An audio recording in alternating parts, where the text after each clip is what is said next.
Hi hello friends, welcome back to our channel Madhuri ideas. నేను మీ మాధురిని అండి.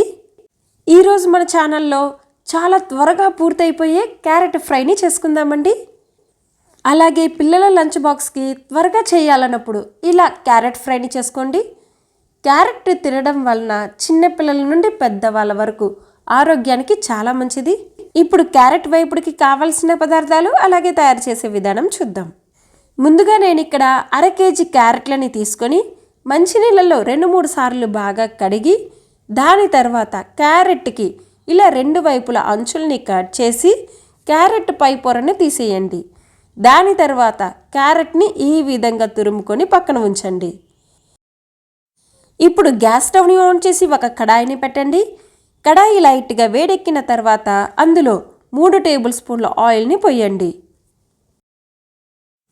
నూనె లైట్గా కాగిన తర్వాత అందులో 1 టీ స్పూన్ ఆవాలు, 1 టీ స్పూన్ బద్దమినపప్పు, 1 టీ స్పూన్ జీలకర్ర, 1/2 టీ స్పూన్ పచ్చిశనగపప్పు, వెల్లుల్లి రెబ్బలు 7 పై పొట్టు తీసి వీటిని బాగా దంచుకొని వేసుకోవాలి. అలాగే ఎండుమిర్చి 1 ఇలా చిన్న చిన్నవిగా కట్ చేసి వేసుకోవాలి. అలాగే 2 రెబ్బల కరివేపాకుని వేసి వీటిని ఒకసారి బాగా కలుపుకొని దోరగా వచ్చేంత వరకు ఫ్రై చేసుకోవాలి.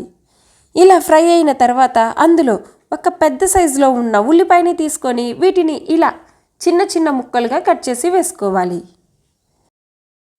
అలాగే ఉల్లిపాయ త్వరగా ఫ్రై అవ్వటానికి 1/2 టీ స్పూన్ సాల్ట్ని వేసి మరొకసారి బాగా కలిపి ఉల్లిపాయ దోరగా వచ్చేంత వరకు ఫ్రై చేసుకోవాలి.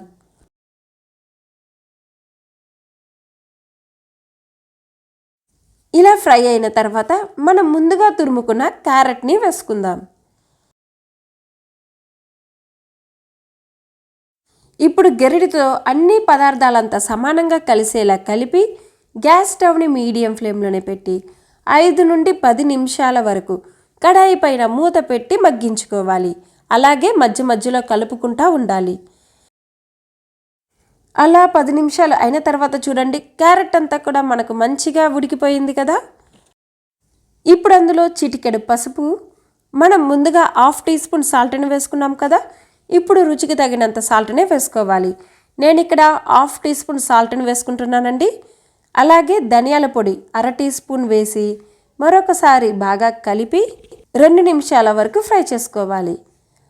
అలా దాని తర్వాత లాస్ట్ అండ్ ఫైనల్గా సన్నగా తరిగిన కొత్తిమీరను కూడా వేసి మరొకసారి బాగా కలిపి ఇలా ఈ స్టేజ్లో ఉన్నప్పుడు గ్యాస్ స్టవ్ని ఆఫ్ చేసేయండి. ఇప్పుడు వీటిని ఒక సర్వింగ్ బౌల్లోనికి తీసుకోవడమే. చాలా త్వరగా లంచ్ బాక్స్ రెసిపీస్ ప్రిపేర్ చేసుకున్నాం కదా.